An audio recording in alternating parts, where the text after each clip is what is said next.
at that. Perfume bay, full of weed. This is proper bringing back some memories now. This is, wow. It's been a long while, but there she is. The mighty Conningbrook.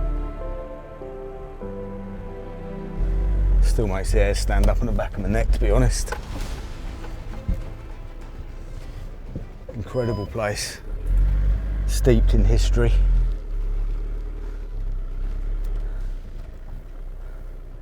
A lot of very good anglers have trod the banks of this lake in search of old two-tone, amongst others. And look at that, we're parked up right in front of probably what's the most iconic Conningbrook landmark, Joe's old house. Right in front of Joe's Point. Yeah, amazing. Been a lot of parties in that place. Let's go out and have a look.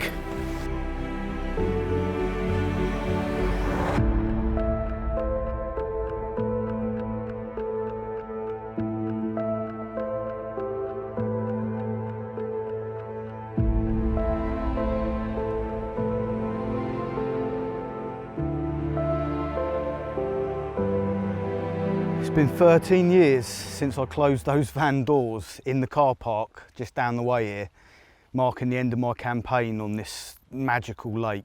Yeah, many moons have passed since that time, and I've got loads and loads of stories and reminiscence, and you know, look, I've got a lot of love for this place, and I've always wanted to make a little film down here. And that's exactly what we're going to do. And what better way of setting the scene than to actually be back here at the venue that gave me so many good memories in that time. So we've come back down to Conningbrook Lake, right in the heart of the Stour Valley here, the beating heart of what is essentially iconic Kent carp fishing. Certainly at the time, people travelled far and wide to pit their wits against these carp. As I say, an incredible venue, super rich, weedy, deep old sand pit, dug here by the Brett's Gravel Company, mainly for sand extraction. But we'll talk about all of the sort of history, the swims, the anglers, and obviously my campaign in great depth as we get going. But I think what we're going to do, we're going to get the rods out for the night, settle down, soak in some of that magical atmosphere. I mean, as I drove in through that gate, the hairs stood up on the back of my neck again. I've always got a great love for this place. It means so much to me. So we're going to soak in that atmosphere tonight. I'm going to get my head in the right place, and I'm going to hopefully take you through a twisty-turny journey down the route to my capture of two-tone, a British record carp.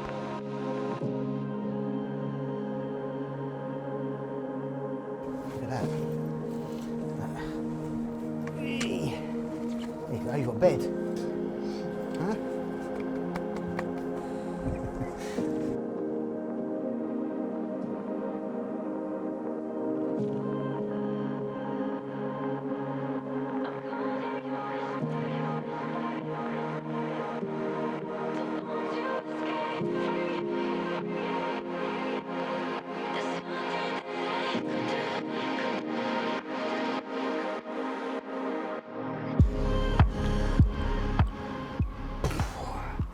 Now that is definitely one of the old spots. Dum, dum, dum, dum, dum. Tiny little seam of gravel out there.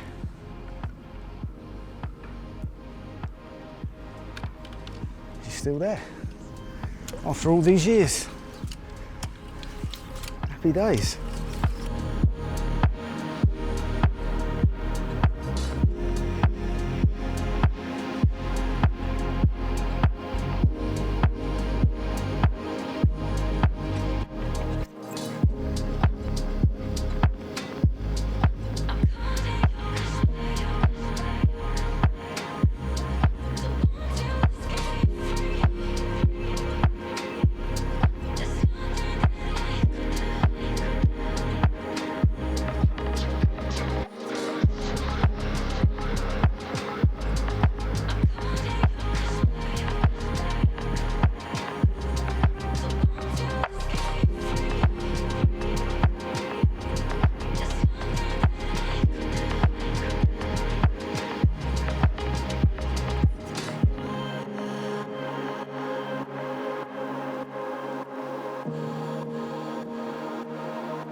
Well, we finally settled down. I've picked a spot right in front of Joe's old house here. It was one of those places that, you know, it saw so many socials and barbecues and what have you. It was too good an opportunity not to sit here and have one of those nights of reminiscence back to those glory days sort of thing. And it's an area that I spent a lot of time myself. So I've got 3 rods out, picked 3 different spots out in the lake. It's mega weedy out there, just like the old brook days. But I found 2 little seams of gravel that I used to fish back in the day, and I've just put one up the margin here. There's a big bank of weed that runs up this left-hand margin, and I'm fishing right tight to the bushes and the reeds there. So we've got half a chance. Haven't seen any fish yet, but I'm cooking my dinner. We're sort of, you know, gonna just sit back and soak up that evening atmosphere, look back on those Conningbrook days with that sense of fondness that, you know, you can only get when you're right in the moment. And that's exactly why we've come down here, just to see this type of scenario play out. You know, beautiful sunset, hopefully a lovely sunrise, maybe a few fish showing, if we're really lucky, a bite, and if not, we've got some good tales to tell in the morning. So I'm looking forward to that. But in the meantime, I'm going to tuck into some hot dogs, maybe have a beer and just chill out and soak in the atmosphere.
Well, I've just spent a lovely night on the brook, under the stars, midsummer, perfect.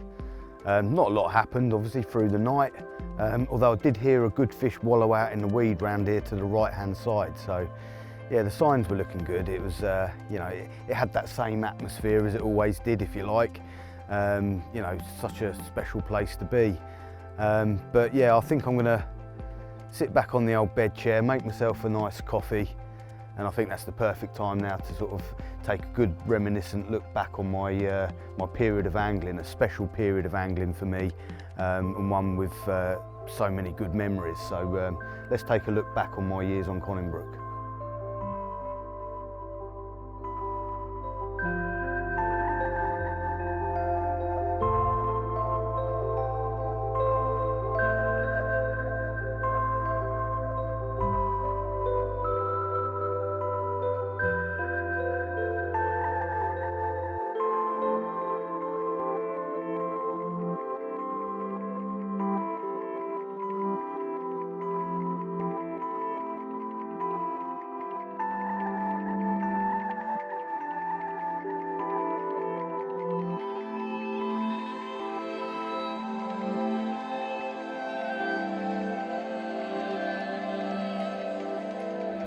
I want to start by giving you a nice history of Conningbrook, really. You know, a look back on how this unique situation sort of developed and eventually flourished into what it was and is today, really. So, looking at the actual area itself, we're in the Stour Valley, right in the heart of the North Downs. Now, the North Downs is a chalk downs, carved out by the glaciers many, many years ago. And in that period of time, a lot of gravel and sand was laid down in this valley. And the local gravel company, extraction company Brett's, have dug many, many lakes through this valley, mainly through the sort of 40s, 50s and 60s. And most of those lakes were dug with what they called the line or drag line method. So they left a series of bars running in parallel across the lakes and what have you. And generally they were fairly shallow as well. A lot of the lakes in this area are generally sort of 5-6 foot. The gravel seams were extracted from the surface. This one goes against the grain really, in the respect of it was dug predominantly for sand. And the sand was obviously sat slightly deeper in the seam, so it was dug with 360 diggers, and basically what that does is leave you with rather than long gravel bars, with a series of humps and bumps everywhere, so egg box scenario if you like. And then during that digging process they then flattened areas off with bulldozers and whatnot, and that gave you deep flat areas and then areas of interest for us as anglers, I suppose. And it left this lake with that scenario of being a deep, predominantly sand bottomed pit with odd seams of gravel, and that left it open to being incredibly populated by insect life. Mainly, or a lot of caddis for a start, and subsequently over the years as the weed flourished, a lot of snail life. So it was dug in the early 80s, and the main pit, which is behind us here now, I suppose it's around 18 odd acres. It was flooded, and then they started digging the lake behind us. So when we actually started fishing this lake in the early 90s, this was a working quarry. Now I can't really go too much further without mentioning my good friend Paul Forward, who sort of discovered this place as an angling potential. And at the time, nothing was really known about the lake. So Paul sort of walked around and he spotted some of these carp that had been put in the lake by the water board. That scenario came about due to another lake further up the A2 there, but that suffered an oxygen crash, and they distributed the fish around, and a certain quantity of them ended up in here. I think it was 18 carp to begin with. So it was an incredibly low stock lake, really, 18 carp in 18 odd acres. And it was brand new, you know, there was virtually no trees or bushes around the lake, apart from the odd bit of planting that Brett's had done as a landscape feature. So you had this unique situation of an unfished pit with a very low stock of carp, incredibly rich in invertebrates, and there was that unknown quantity about, that unknown quality, I suppose. And that's rare to find. It was rare to find back then, even rarer these days. So that was like the very, very early days of Conningbrook, early 90s. It was run by Faversham Angling Club, and then within a couple of years, that was then shared by with Mid Kent Fisheries, who eventually took over the running of the lakes. By that time, a big mirror carp had been caught on the opening day of the season by Paul's good mate Phil Lloyd, and it was a mid 30 pounder, and that was the fish that would end up being the main target focus of the lake, and the fish that would eventually become a British record. So as you can see, a set of circumstances sort of converged, the planets aligned to make this situation into an incredibly special one. Now, over the subsequent years, that fish grew and grew, and the lake changed somewhat. So they eventually finished digging the back lake, and the dividing section of land, it was talked about that they wanted to make the lake into one. They never actually did that, but what they did do is dump a load of spoil in the middle of that causeway to create what would eventually become an island. And then in subsequent years, they did eventually cut a channel through. So the two lakes did become one, albeit by a small narrow channel. And at that point, there'd been a few fish bred on by a good friend of mine called Terry Glebioska.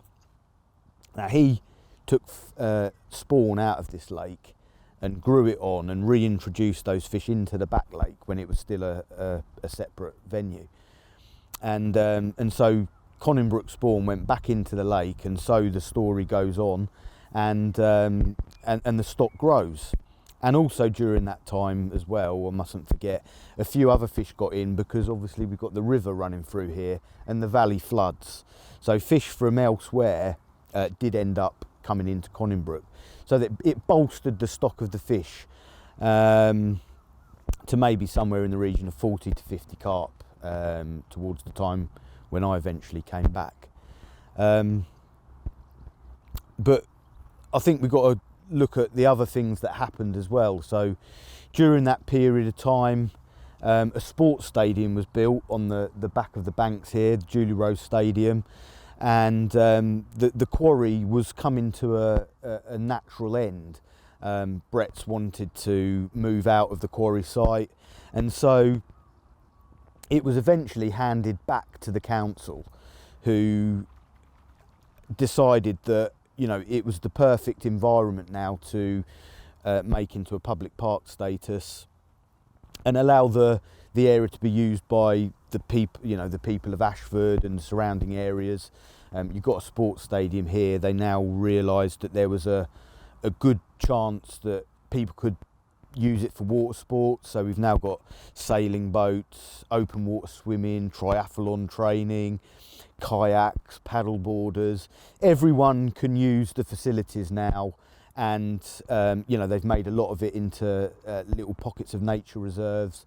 So, you know, yeah, the lake's changed dramatically from being a newly dug quarry to now being a very mature public park that's being used by everybody, and as anglers, Mid Kent Fisheries still run the venue, and we can still fish here for the lovely carp that the venue still contains. So the cycle moves on.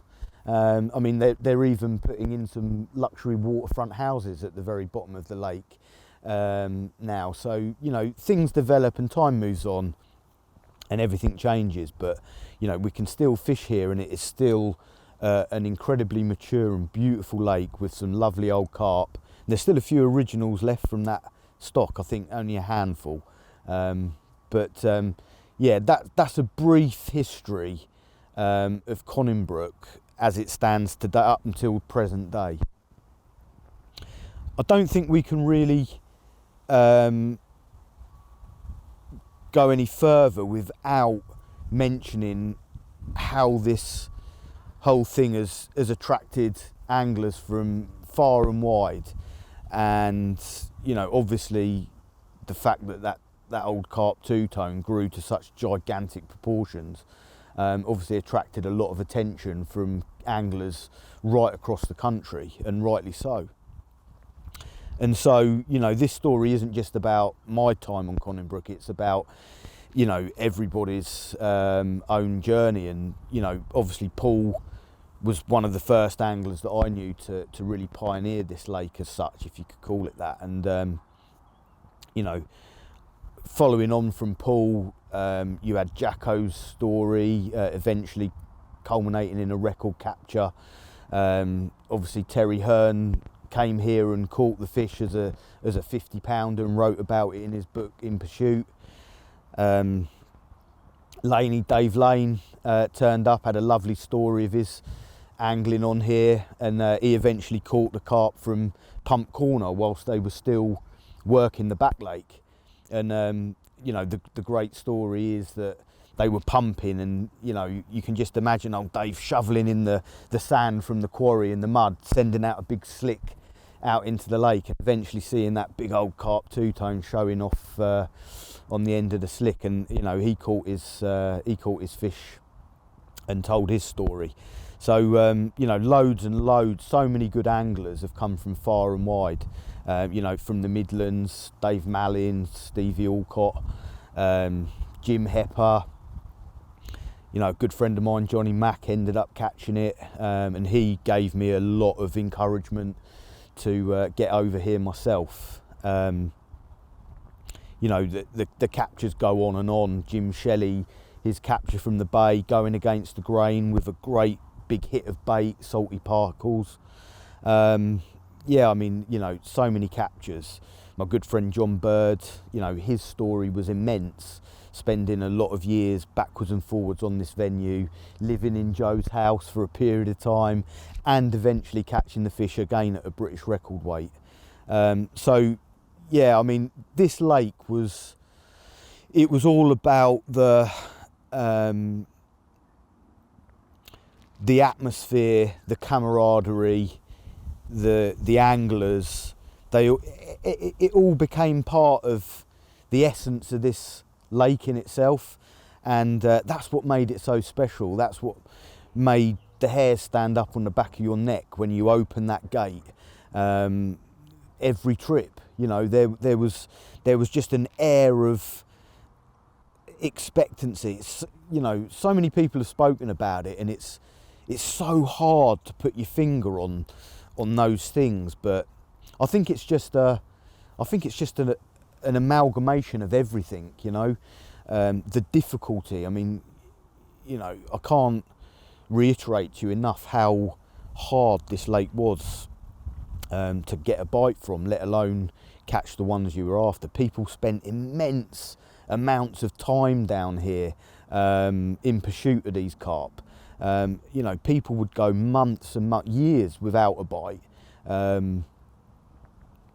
And, you know, everyone's story is slightly different. Everyone that caught that carp caught it in their own way. They all had their own method, if you like, that eventually led to that fish's downfall. And that was a really cool thing, you know, if you like. And yeah, it's that intoxicating sort of atmosphere that this lake created was fairly unique, and it certainly for me it was very unique. I've never really fished anywhere where everyone did their own thing, but there was a huge amount of camaraderie that went along with it. You know, you would all gather up for big barbecues and socials. Everyone would help each other out. There was really very little in the way of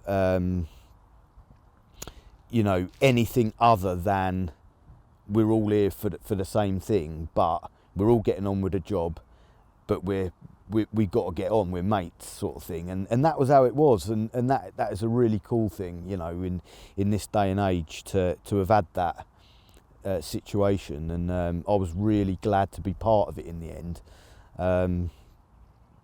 So yeah, I mean, you know, that's a brief history, and I can only really tell my own tale, and I'm going to do that now as best I can with as much detail as I can to give you an idea of how I approached Conningbrook and eventually caught the fish that I desired most from this lake.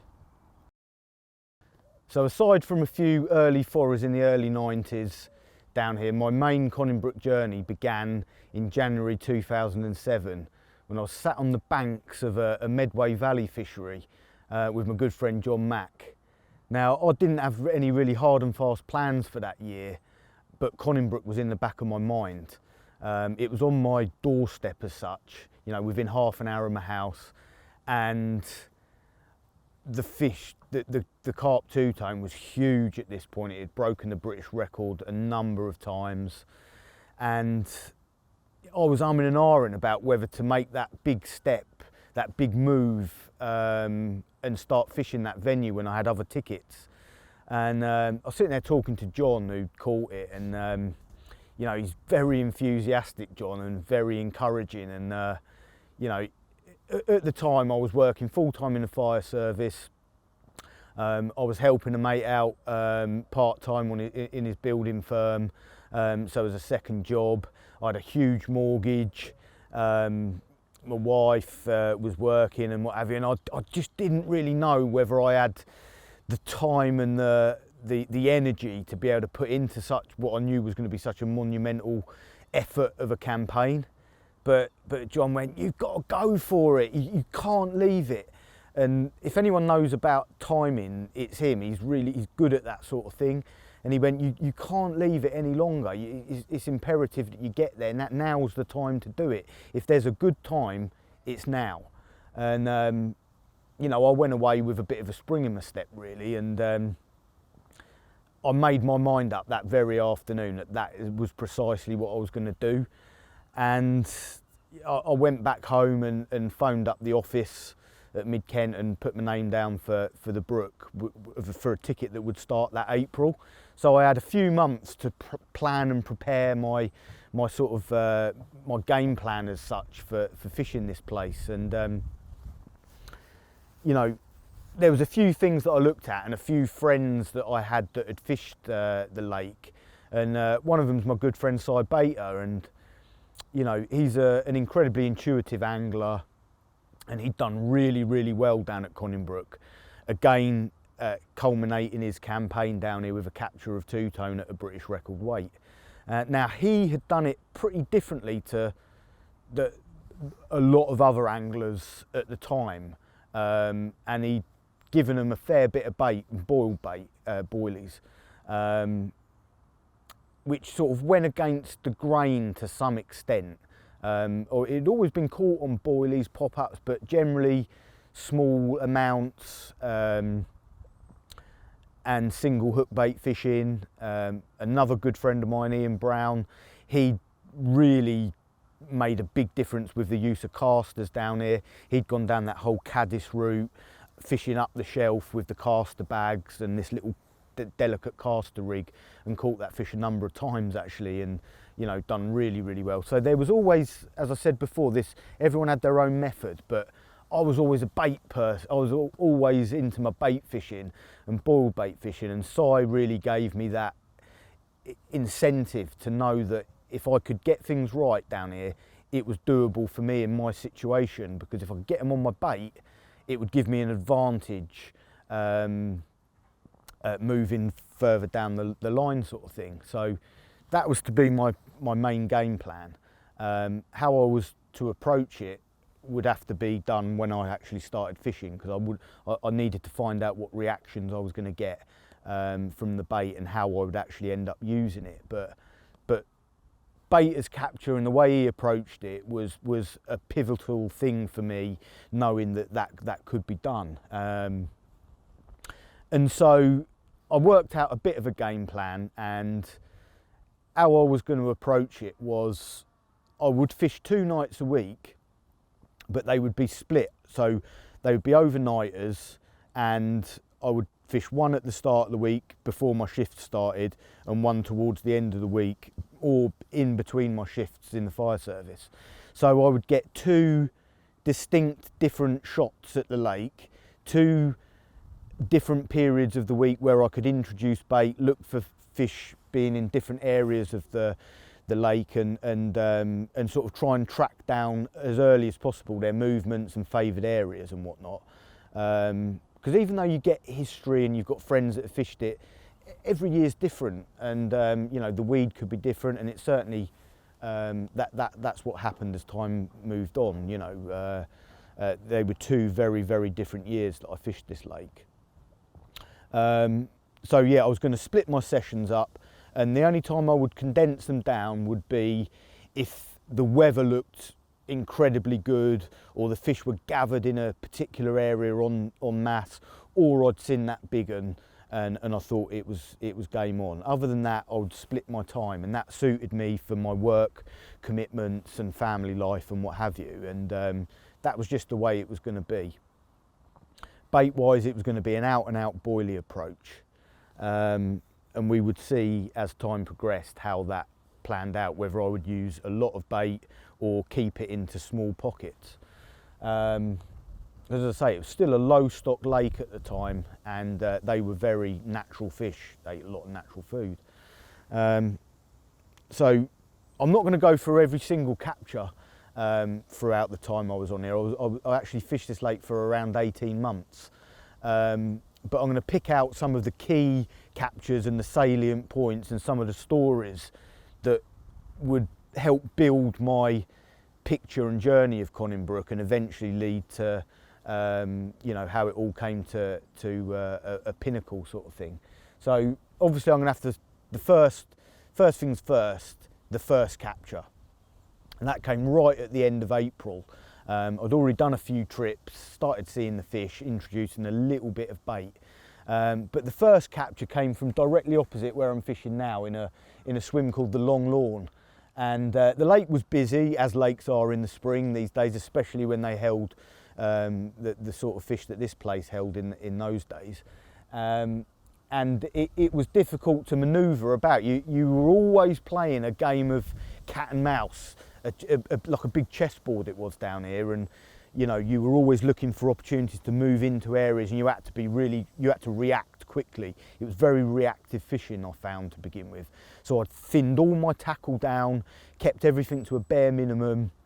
I used to pack everything away before I went to bed at night, aside for the rods, get the tea gear out first light, make myself a couple of brews, and that would all be packed away, everything on the barrow, bar the rods, looking for opportunities to either move or get into new areas.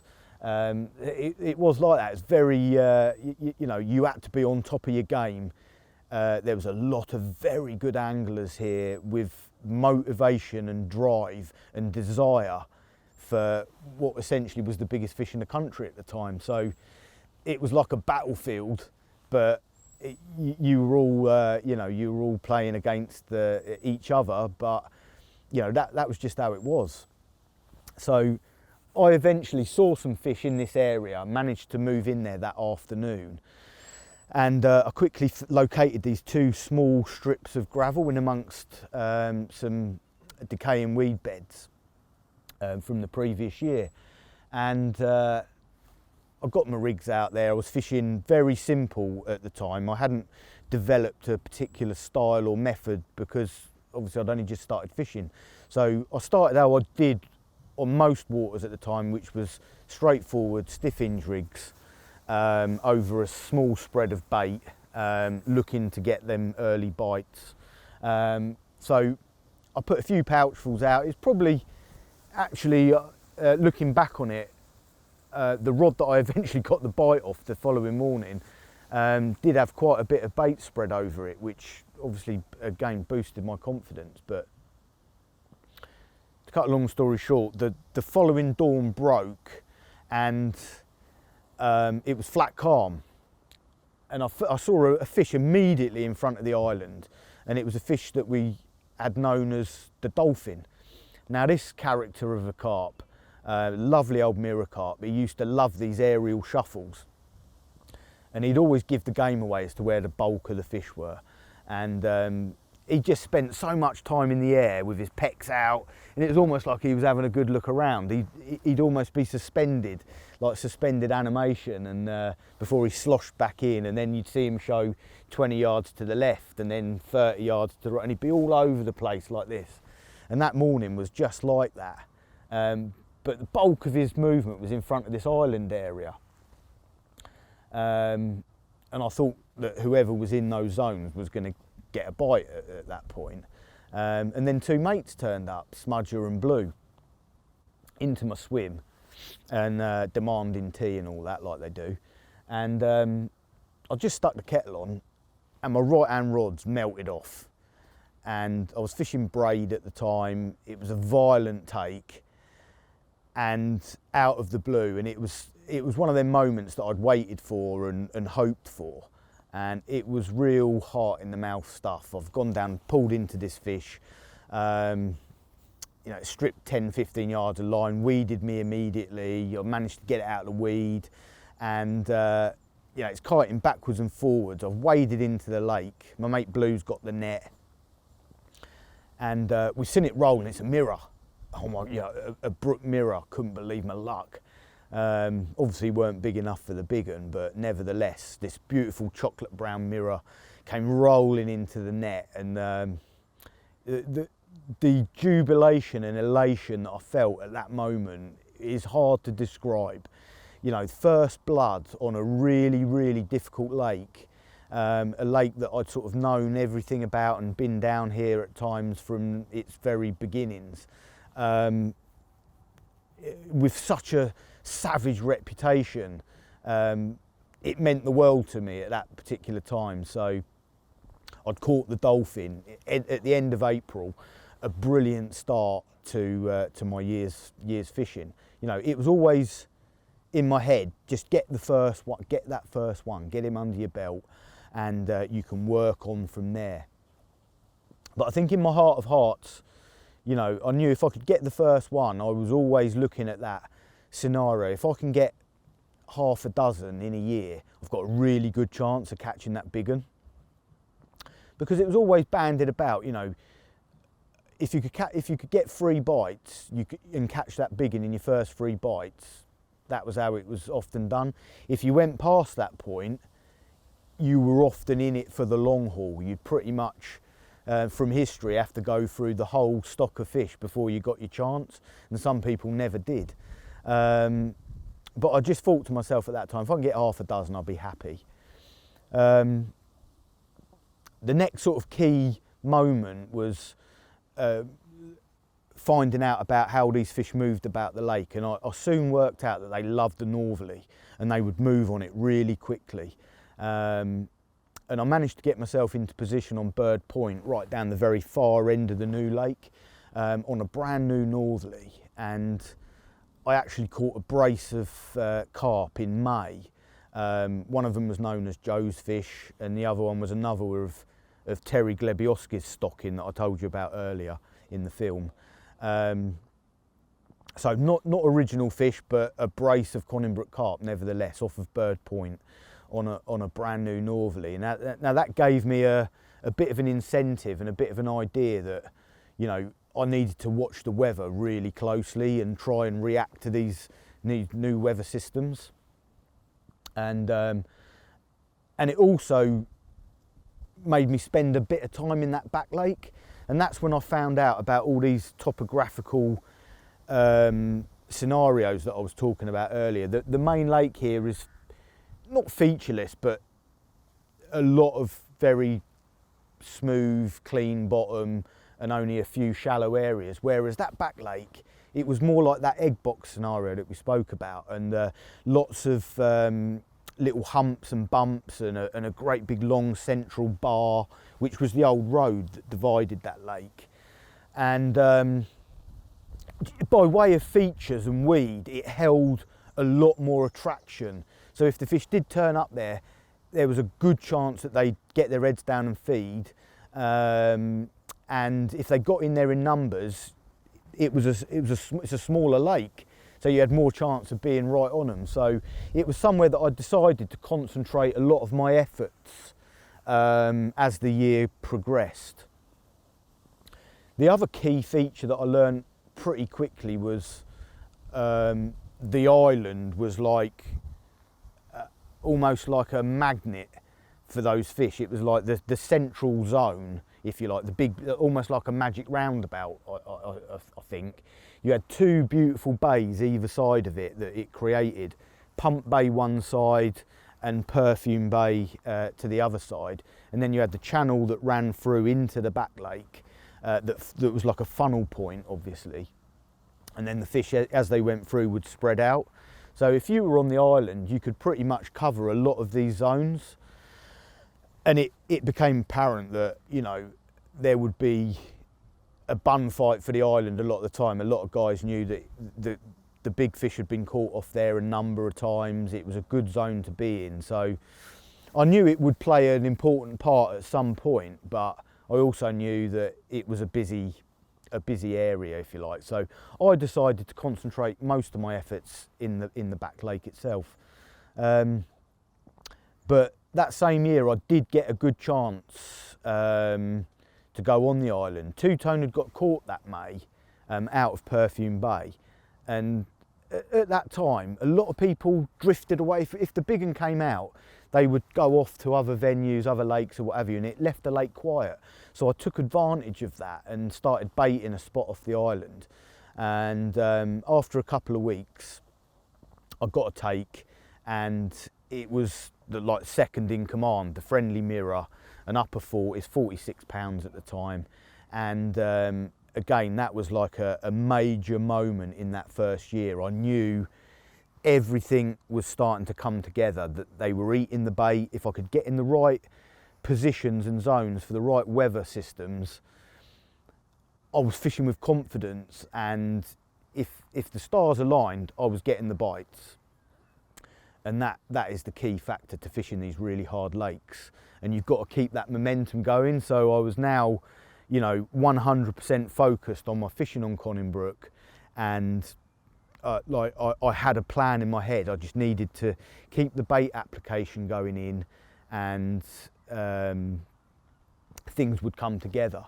So a point to mention about that is that when you reeled in hook baits from out in the pond, quite often they'd be drilled out by the caddis. You know, if you had a bait that was very attractive to the naturals, you could almost create a big natural environment that the naturals would almost migrate to and feed on. And in that sense, you were creating a big aura in the lake. And one of the things that I used to do was pre-soak my baits. I was fishing mainly at catapult range on this lake, keeping things very simple for myself. And so I wanted a really soft bait and a bait that I could introduce and it be immediately attractive and giving off the right signals to the fish and the naturals. So I used to get a bucket of water out of the lake and soak my boilies in it, so they were really, you could almost like mush them up with your hands, but you could still catapult them out. And quite often I'd come down here at night, or I'd walk the lake at night looking for where they were showing, because I'd also worked out that where they showed at 1, 2 o'clock in the morning was quite often where they were feeding at 5, 6, 7 o'clock in the morning. So if I could get some bait into that zone, it quite often paid dividends. So that's what I was doing. I was putting a lot of legwork, a lot of effort in, you know, driving from home to get here at 1, 2 o'clock in the morning, and maybe I might be home back in bed at 5. I wasn't fishing because I had to go to work, but I'd got my bait into an area and I knew that the following night I could come down, and if they were still showing, I had a really good chance of a bite on an overnighter. And that's how it sort of played out throughout the rest of that year. I mean, that year went beyond my wildest dreams in terms of fish captures. They steadily fell to my rods from that back lake, a number of different zones as well. It wasn't just one area. I caught a couple of really lovely fish out the car park corner of the back lake, which was purported to be one of the hardest areas to get a bite from for whatever reason. I managed to catch a fish called sea scale and tails fish from that zone. A few bites from the middle road, one off the back of the island. And I ended up that year, in the autumn, I'd had 12 fish, which by Conningbrook standards is a hell of a year. All my expectations were surpassed, sort of thing. But the big one eventually went to Darryl Peck, who I'd met down here this year, who'd done a couple of years down here, and he had his moment with that big one in, if I remember, it was early October, and I was here I'd just started a week's holiday, and I'd had a bite that night, landing Joe's mirror for the, I think, third time that year. And in the morning, Darryl caught two-tone from a gap in the trees just a bit further up from where I was fishing. So I was ever so close, and I'd seen two-tone on the bank. Darryl's capture, I think it was 65 pounds, just this enormous mirror. One thing that, a point of note and interest that I gained from that capture as well was how critical and sketchy the hook hold was. If I remember right, it was right in the end of the lip sort of thing. And being able to see that fish on the bank, and I could see it had a really, really hard plate in the bottom lip, and I realised at that point probably that fish got away with it a fair bit, that rigs would just bounce out of its mouth, and if it did get hooked, it'd often be that the hook had slipped down and just nicked it on the edge. And I think even Darryl would say if that fish had gone into a few weed beds, he'd have probably lost it. And I know a number of other people that said the same thing. It had been hooked very lightly on the edge of the bottom lip. So that gave me a lot of food for thought as well in terms of rig mechanics and how I was going to fish for that carp the following year.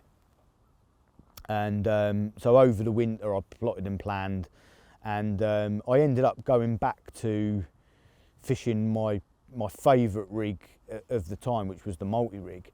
But instead of using it with the favoured sort of pop-up presentation, I extended the length of the loop, the D loop, and fished it with a bottom bait, a double bottom bait, or a sort of small snowman presentation. And the thoughts behind that were, I didn't want a very fast reacting rig that would flip and turn the moment that bait was or the fish uprighted itself. I didn't want it to catch really, really early on. I wanted that bait to be swirled around inside the fish's vast sort of mouth, and I was working on the sort of the idea behind creating that long sort of bent hook type mechanism, but without using a bent hook, but using a long stiff loop, if you like, with a long shank hook, and I wanted to get a really sort of deep, secure hook hold if I ever was lucky enough to catch that carp. So we're now moving into the following year. I've got old Jim here as a young puppy and started bringing him fishing with me, so he became part of the journey, and that added massive value to my fishing down here. I loved having him down here. He made you laugh. He was hilarious, always up to antics and everything, and that was the way it was down here. We had so many good laughs, big barbecues and social gatherings in the evenings, and as I said before, the camaraderie was second to none between everybody. And you know, loads and loads of funny stories. For instance, you know, I met Pete Regan down here, and we, you know, I got on with him really well straight away. And I remember another capture I had of the friendly mirror early that year, and he was him and this another mate, Dave the diver, was supposed to be looking after my little puppy while I was playing the fish out in the lake. And I remember once I'd got the fish in the net, I turned around and there was just this scene of utter destruction under my brolly. The dog he'd taken the inner soles out of my shoes, he'd had my wallet, 2 £10 notes chewed up and my credit card, he'd had my socks, he'd literally turned my swim upside down. And Pete's just turned around and gone, bloody hell, look what he's done! I was like, you're meant to be looking after him. But, you know, we ended up having a great laugh, and you know, Pete came out with me, I had a take, and Pete came out with me in the boat one day as I was trying to extract this fish. And as it happened, it was in a snag and it was gone. I eventually got the rig back out the snag and I was absolutely devastated. And I remember Pete in the boat just turned around to me, he said, look, don't worry, it could have been worse. I went, how could it could have been any worse? And he went, well, it could have been me. And that was just the sort of scenario you had, you know. He was just saying to me, look, you know, don't worry about it, you'll get another chance, do you know what I mean? But in his own sort of savage way, do you know what I mean? And, you know, we had loads of good laughs down here, and that's how it should be when you're fishing for these big ones, in tough scenarios. I mean, that second year, I'm pretty sure it was that year that we went like over 6 weeks without the lake doing a single bite. And that's with immense angling pressure, you know. People on the lake all throughout the week, weekends rammed out, no swims left. And you just think, how do they get away with it? It was incredible. But the second year was different to the first in the respect of the first year we had a massive algae bloom down the lake. It was always well known for it down here, and it basically killed a lot of the weed off. The fish became very mobile, all the naturals were uncovered. It made it incredibly tricky. The second year, the lake was gin clear, savagely weedy, and there was vast amounts of natural food in that weed, like snail life like you wouldn't believe, hatches going off that would have hundreds and hundreds of seagulls screaming across the surface of the lake, swallows and swifts everywhere, and in amongst it all you just have carp, bosh, bosh, bosh, and you know, hatches almost like I've never seen anywhere else since in such vastness, you know, and intensity. It was pretty incredible. So you were really up against it, but the second year started off quite slow for me to begin with, and then I was again fixated on this back lake scenario.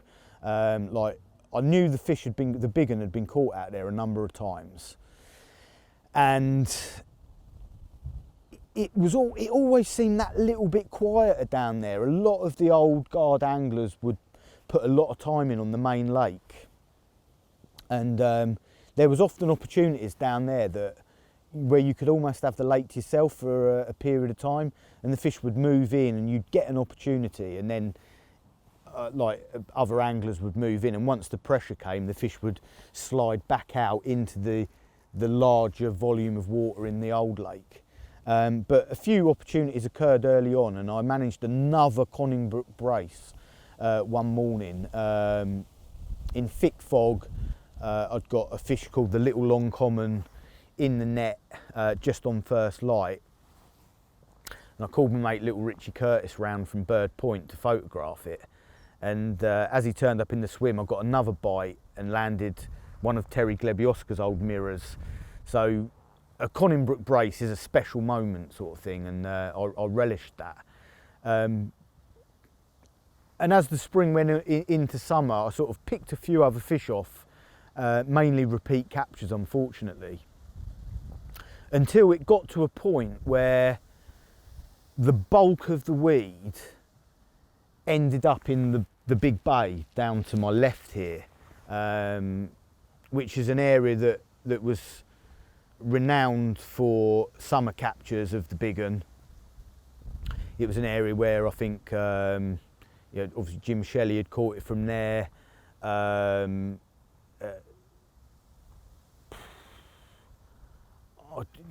think my mate Lee Watson had caught it from there.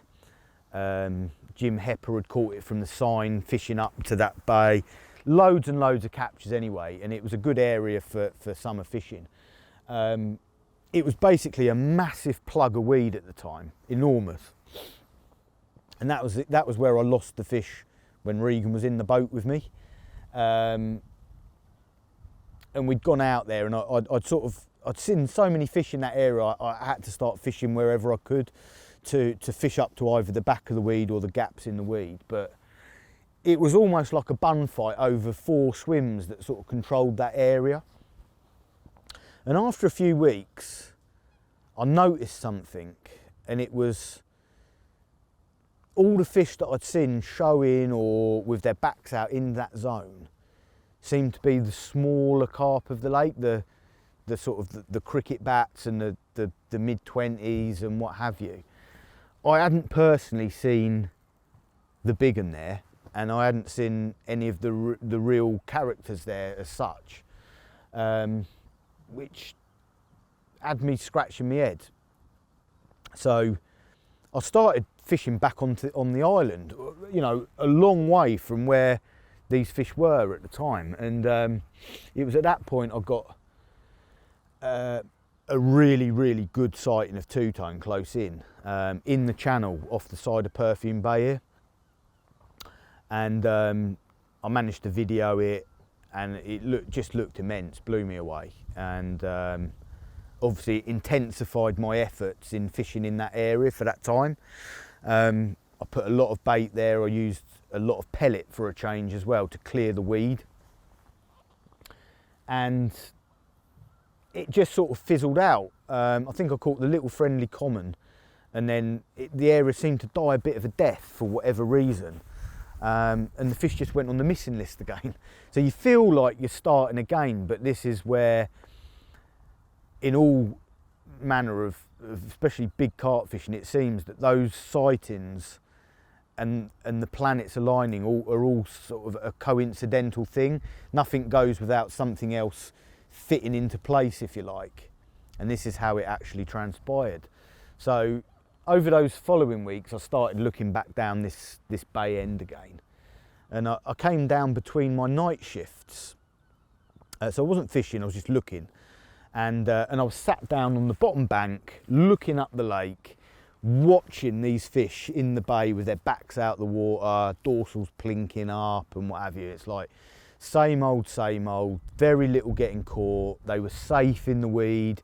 They had vast volumes of food at their disposal. There weren't enough fish there to wipe out those areas of natural food, so they could spend weeks, if not months, in those zones. Didn't matter if the wind blew northerly, westerly, they just sat there.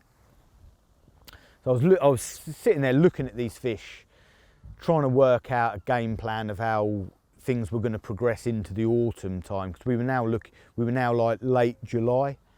And whilst I was sitting down there lost in thought, I heard like a mother coot up in the Perfume Bay area giving that old distress call, really it went on and off. Something's going on up there, either there's a really big fish or a pike's got one of the youngsters, whatever. So I grabbed my drinks bottle, came walking up the bank here, and in the Perfume Bay gap there was like a reasonable climbing tree. So I was like shinned up the old tree, got onto the big bough that looked out across the bay to the island, and it was flat calm up here, and you had the big channels of weed and what have you, and glowing up in the middle of the bay was two-tone, lording it up, probably less than a foot underneath the surface, just this bulk of a mirror carp. Clearly what had spooked this coot. And it felt like a eureka moment. It was like, she's definitely, or he's definitely not down there.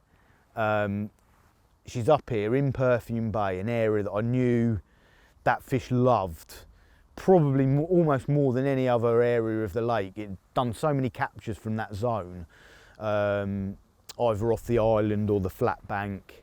It was a good place for that carp, and there she was, like residing there, lording it up. Too good an opportunity to miss, seeing as that I'd baited that area only a few weeks before quite heavily, and caught the little friendly common. So I knew I had a little bit of time before work, so I shot home, got some bait, came back, like checking my watch constantly. I can't be late for work. Managed to get some bait back in on the spot and planned my trip for a 24 hours time.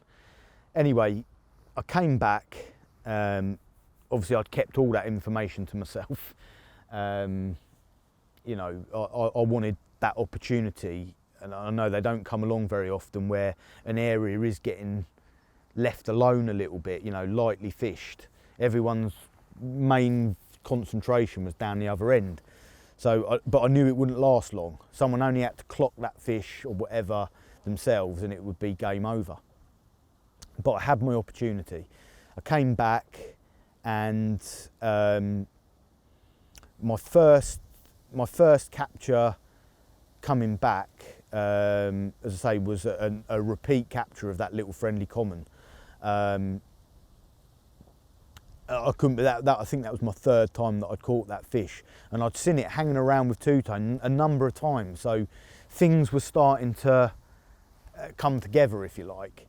Rebaited the spot, got back, I think 5-6 days later for my next trip, which was going to be an overnighter, and I've had a take at 2 o'clock in the morning, and it's weeded me up. Now I know my mate Little Richie was on his way down, and I wanted to go out in a boat. Obviously I didn't want to leave this fish sat in the weed. I couldn't move it.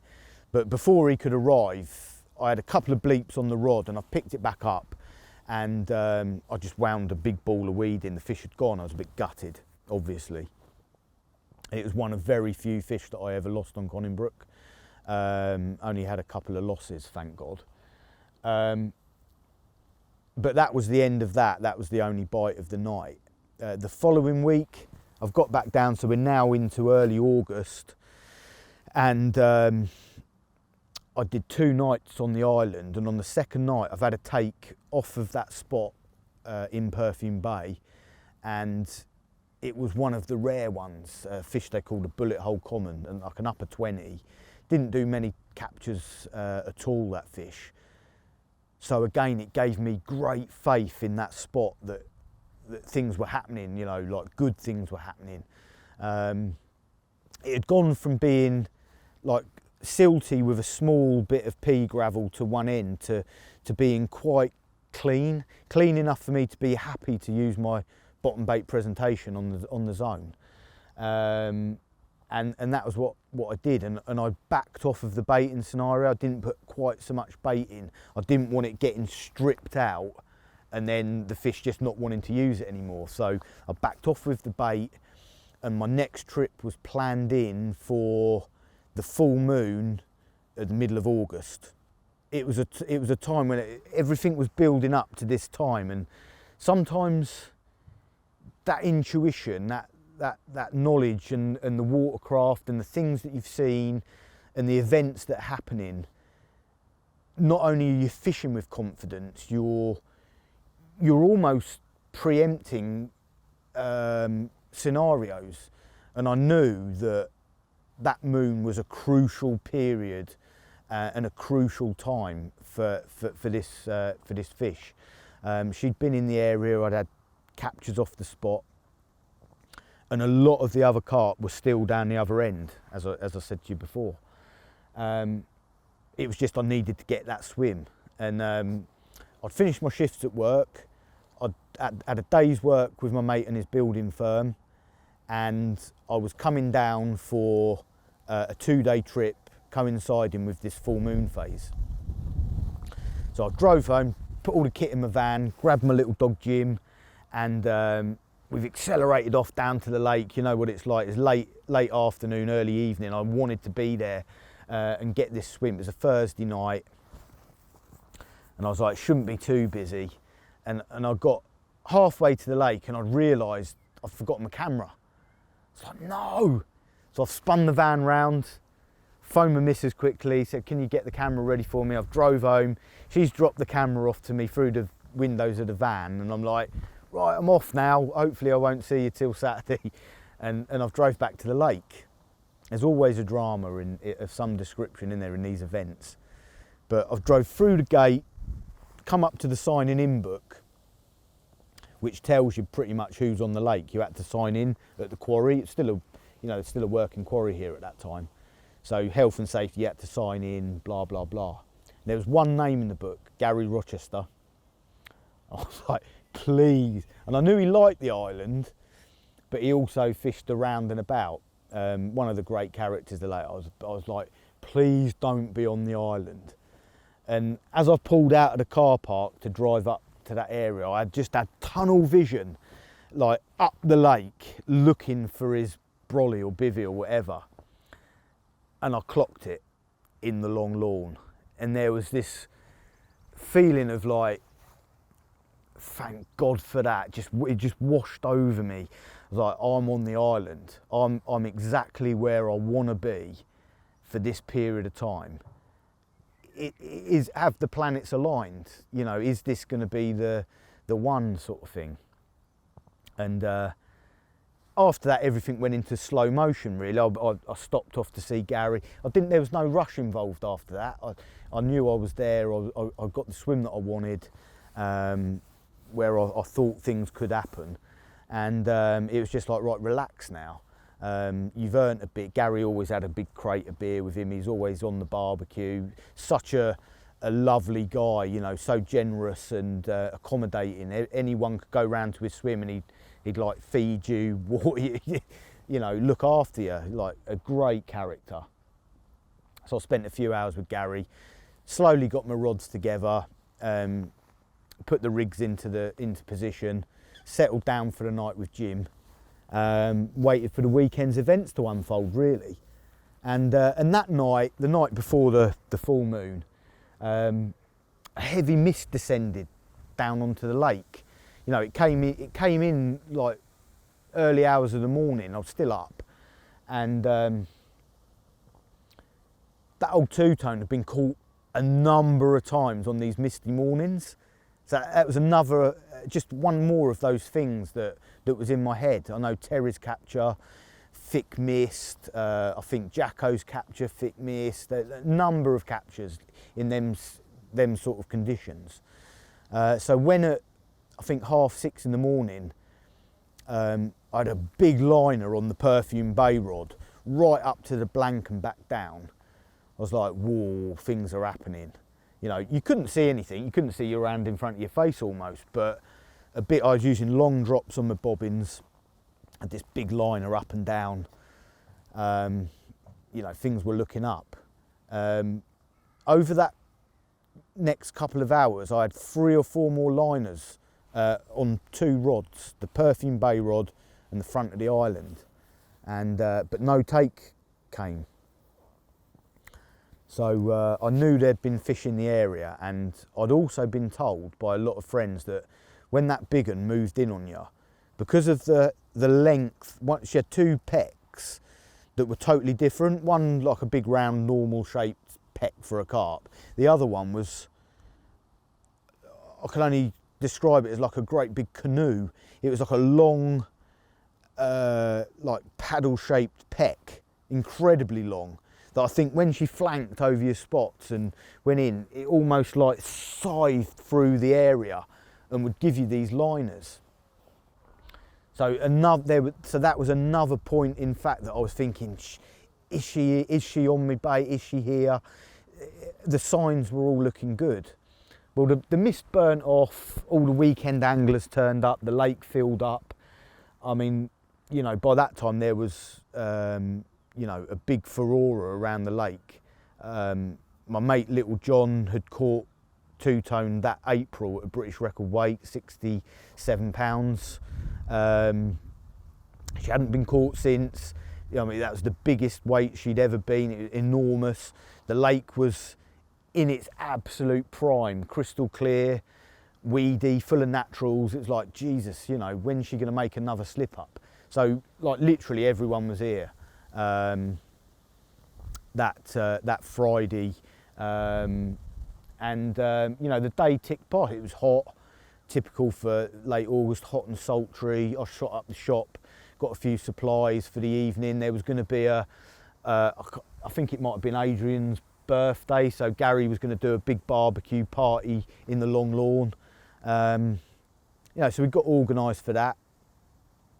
And I remember, like, a distinct sense of calmness. I played with Jim on the island, throwing sticks for him, and you know, there was no rush to get the rods back out. I was going to go round to Gary's, have this party, a few beers, get my rods organised, and just suck in the atmosphere on this night of the full moon. And that's exactly what happened. I remember sitting in that long lawn with all the lads. Gary done the big barbecue. We'd all had lamb chops and burgers, and sitting there drinking cold ciders. And it was just, you know, the sun sets over the factories here, and you're looking out over this mega sunset. Pinks, purples, and I remember the vapour trails from the aeroplanes were all hanging in the sky, and it just created this incredible atmosphere. And then as you'd look round, this great big moon was coming up over the back of the River Stour there, like a giant cheese, doing its thing, you know, a powerful thing, a big full moon. And the air of expectancy was massive, massive. And I remember walking back to my swim. A guy called Hyper Pete was fishing off the back of the island, so we sat up till like midnight having a few teas and that. And Jim had gone to bed. He was only a youngster, and I remember Pete went to bed, and I sat there on my bed chair looking out. It's flat calm, flat oily calm with this big moon. You could see everything. And I remember one sloshed out in between Perfume Bay and this big weed bed that sat off this swim that we're in now. I was like, oh, that's pretty close, like, you know. And I had a liner off my front of island rod that was so savage that I actually ran down. I thought I was going to have to pull into it. I ran down and I thought, that's away. And as I got there, it was just dropping back down slowly. I was like, it was hard. I knew it was going to be a hard one to get to sleep this night. But I think by this time it's like 2 o'clock in the morning, and eventually I've like nodded off, and I've woken up to a wet dog's nose nudging me in the face. Like, it was little Jim. He'd got up and he was pestering me for his breakfast. And shortly after first light,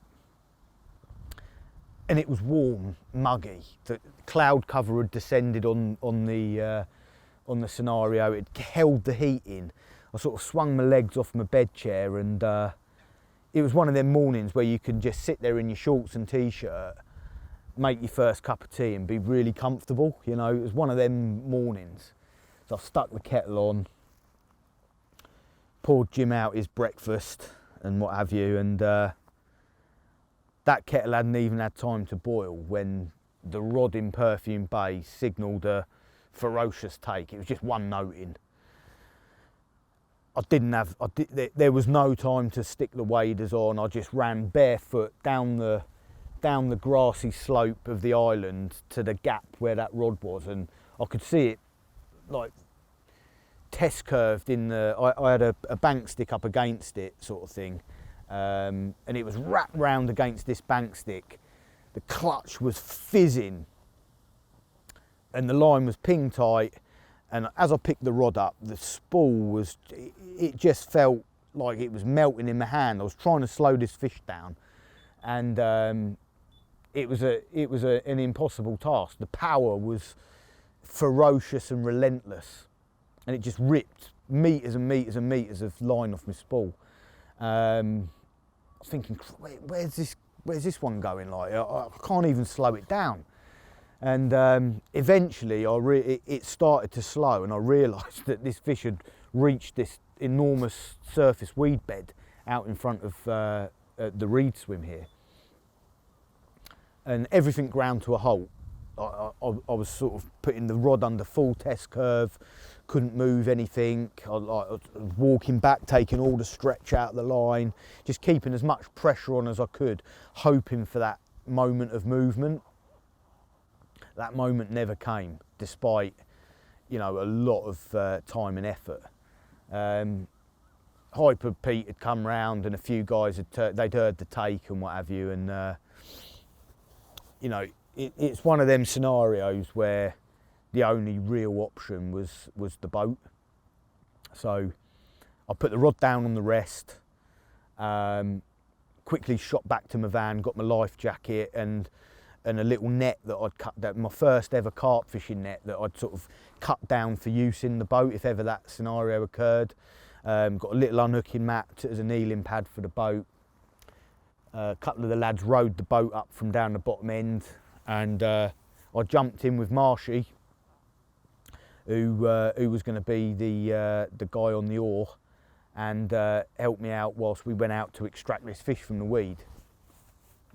So in we jumped, and out we went. Now, the boat drifted over the spot that I'd hooked that fish from, and it was like someone had dropped a bomb on it. There was just silt and weed and all suspended in the. You could see where it had powered off because the water was so clear. You could see down 10 foot. Anyway, eventually we've pulled ourselves out to this big weed bed, probably 20, 30 yards off this bank, and I can see my line cutting down to the very base of this weed bed, and the weed bed was like a giant mushroom almost. So this great big stalk rising up out of the bottom and then billowing over into a big surface sort of style weed bed, and my line was going straight down into the roots. I knew I was in trouble, but good old Marshy managed to keep the boat steady over the weed bed, and I got down and wound down and just give it the butt sort of thing. And I held it there, and the boat's tipping over till I'm like thinking, I can't give it any more pressure because we're going to start taking water on. And eventually I saw the bottom of the weed bed just break up slightly. There was a big puff of silt, and then the fronds, them roots just sort of parted, and I saw this big shape, like a big shape. Firstly the tail, then the scales, and then I saw the flank, and eventually as I've turned it, the head's come round, and it was clearly two-tone, like, and she was out of the weed, and I knew what I'd hooked at this point. So you can imagine my mouth went dry, my knees were trembling. I just went into that fixated moment whereby everything goes into slow motion.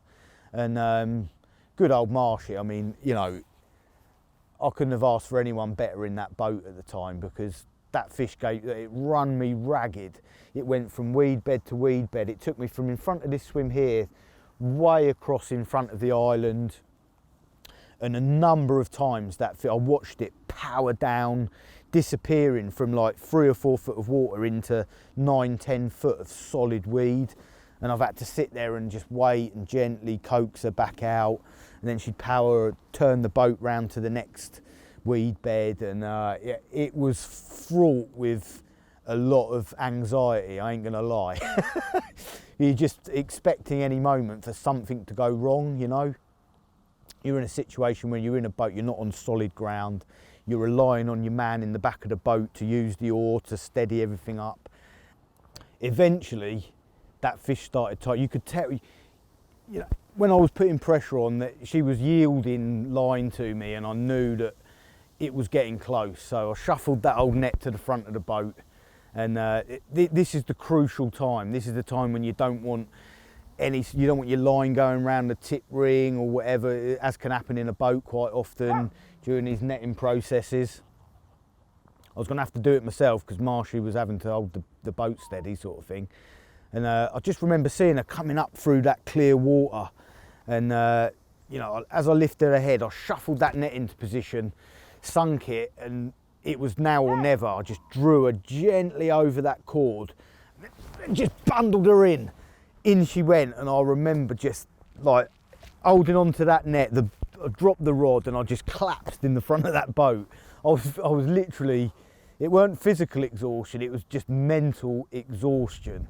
It was like that anxiety level was right up to Mach 10, and the relief of the moment when that fish went in the net, I can't even describe it. You know, it was emotional to the extreme. You know, when you put things in context, it's a fishing situation, but when you've put your heart and soul into something, and so much effort and time and legwork and sacrifice for, you know, you could have been doing other stuff with it, but you know, you're focused fully on a very difficult task that is, you know, taking up a lot of your thought process and your spare time. It's all encompassing, and the release and the relief when you achieve that is just like the best feeling in the world. You know, it don't get a lot better than that.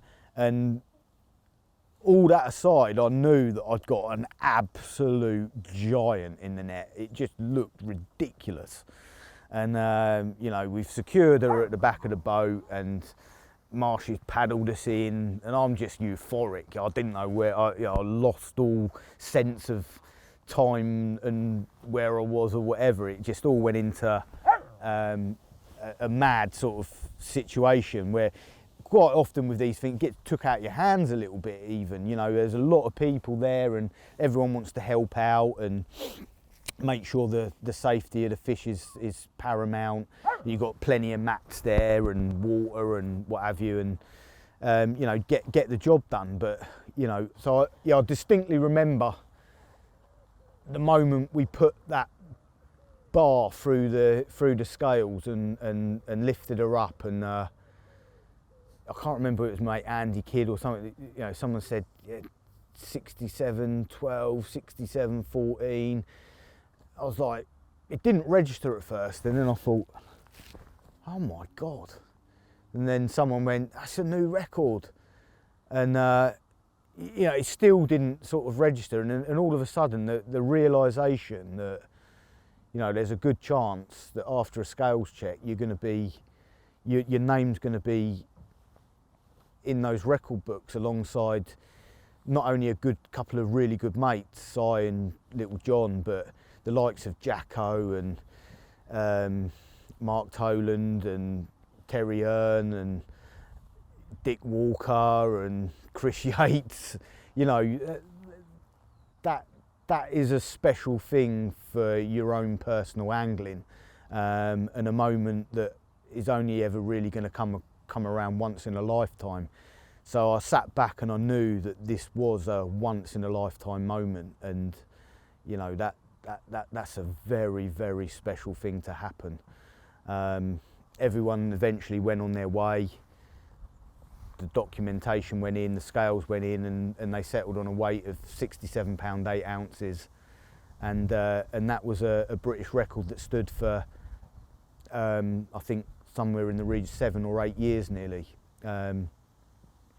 So that brought to an end my journey on Conningbrook, and you know, like I said right back at the beginning of this film, driving out of those gates back in August 2008, a lot of water's flowed under that bridge on that river by the time I've come back round and I'm sat here on Conningbrook telling this tale to you now. You know, this lake has changed a lot. It's an incredibly beautiful place to angle now. There's some beautiful fish here. It's controlled by Mid-Kent Fisheries. I feel privileged to be able to come back and sit here and tell these tales on the banks of this lake, that gave me that very, very special moment. So yeah, incredible. The lake of dreams.